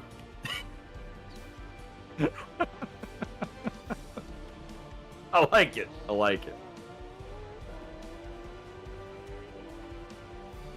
Martin's trying. He's trying. He says he can get it done. He says he can get it done. I don't know if I believe him, but he says he can get it done. Hello, gentlemen. You have 9 seconds. Give me 9 seconds. Shock treatment. 20-minute race, magic 1. And then I really hope I get a podium. Come on. 40-minute race. Apply. Martin's ringing. He's giving himself the championship right now. It's happening. It's happened. After, I think it's Simmons wins because I see that Costa came into the final race with just a 2-point lead, which is not going to be good enough. Yeah, you can see it now. Go to the detail scoring tab. All right, here we go. Championship rundown of the Praga Series. Your winner, Max Simmons, who had one finish off the podium all season long. It would have been no doubter if he had, shown up to all the rounds. He wins the championship with 349 points, pending any penalties.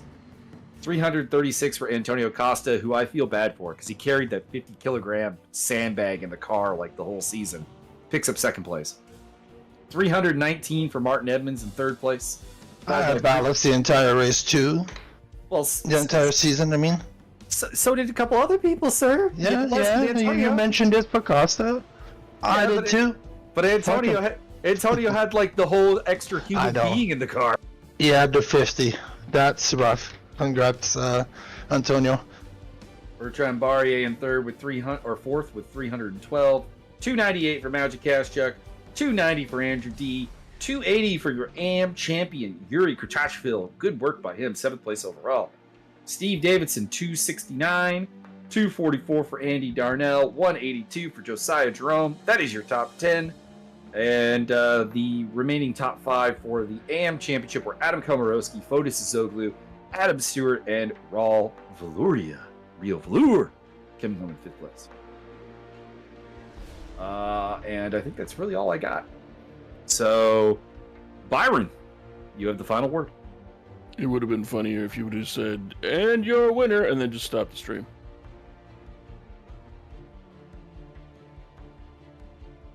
Well, there. Like now. We ended the stream on you saying that, so there you go. Tremendous.